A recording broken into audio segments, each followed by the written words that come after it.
I'll never forget the day we found out the truth about Mrs. Thompson. She was 67 years old, taught remedial math to all the kids nobody else wanted to deal with. The troublemakers, the chronic absentees, the ones who'd been shuffled from classroom to classroom until they landed in her cramped room at the end of the hallway. The ones everyone had given up on. We thought she was a complete joke. She'd forget our names mid-sentence, repeat the same lessons twice in 1 week, fall asleep during study hall with her reading glasses sliding down her nose. Kids would steal her lunch money right off her desk, put thumbtacks on her chair, record her most confused moments, and post them online for thousands of strangers to mock. The videos would get hundreds of comments, each one crueler than the last. Marcus Davis was her biggest tormentor. He'd throw crumpled paper balls at her gray hair, blast music from his phone during lectures, openly mock her trembling hands in front of everyone. She'd just blink slowly behind those thick glasses, offer that tired smile, and say in her soft voice, "That's all right, honey. That's perfectly fine. Now, let's all try problem number 4 together." Then Marcus got arrested. Armed robbery at a convenience store on 5th Street. Caught on camera, gun visible, facing 15 years minimum as an adult. Nobody in our school was surprised. Just another kid headed nowhere fast, everyone said. Another statistic. His mom couldn't afford a lawyer. He was assigned an overworked public defender who'd probably convince him to take a plea deal. That's when Mrs. Thompson shocked everyone. She showed up to his arraignment in her usual cardigan and worn shoes and posted his $50,000 bail in cash from her purse, like it was lunch money for the cafeteria. Then she hired him the best criminal defense attorney in the entire state. Another $80,000 paid up front. She paid his mom's rent for 6 months so they wouldn't lose their apartment. Bought groceries for his younger siblings. Made sure Marcus could focus on his case instead of his family falling apart. People started asking serious questions. How was Mrs. Thompson, who drove a beat-up Honda with a dented bumper and brought the same peanut butter sandwiches for lunch every single day, dropping money around like she was some kind of millionaire? The answer came out during Marcus's trial. Mrs. Thompson's late husband had invented a complex algorithm that became an essential part of Google's search engine. He'd sold his patents for $847 million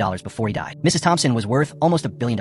She'd been teaching in our underfunded inner city school for 12 years straight because she genuinely wanted to. Because she truly believed in kids everyone else had written off as lost causes. During the trial, she testified as a character witness for Marcus. Told the court about every single assignment he'd completed, every small improvement, every rare moment he'd shown unexpected kindness to another struggling student. Her testimony mattered. The judge gave him 3 years instead of 15. Mrs. Thompson passed away 2 weeks after the trial ended. She was 67 years old and had been quietly battling stage 4 pancreatic cancer for 8 months. Nobody knew. Not the principal, not the other teachers, not a single student. She'd endured an entire year of daily torment and humiliation while fighting for her life. At her memorial service, they read her will. She'd left $2 million each to 47 different students from her remedial classes over the years. Kids who'd never had a real chance at college or a better future. Marcus spoke at her memorial, crying so hard he could barely force the words out. "She saved my life," he said, voice breaking, "and I spent 4 years trying to destroy hers. She saw something in me I couldn't see in myself." The school renamed the math building after her. They hung her photograph in the main hallway. But hundreds of videos mocking Mrs. Thompson are still online, still circulating, still getting views and cruel comments, still breaking hearts of people who finally understand what we lost.